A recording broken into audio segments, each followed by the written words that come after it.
how to add dual clock widget to your Samsung phone's lock screen. In this video, I'm going to show you how to have multiple clocks, so multiple time zones on the lock screen of your Samsung phone.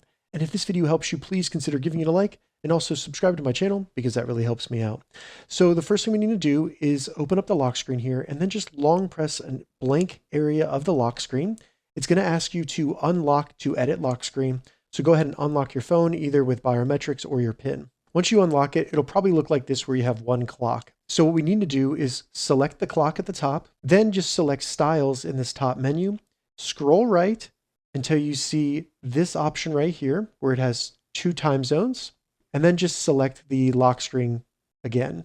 From there, you'll see add city. So select add city and then just find the city or time zone that you want to add. So I'm just going to add Rome as an example, select add. And then there you go, it's added Rome and I have my local time. You can add more cities by selecting add city, but once you're done, select done. And then now I have dual clocks on my lock screen of my Samsung phone. If this video helped you, give it a thumbs up and please consider subscribing to my channel.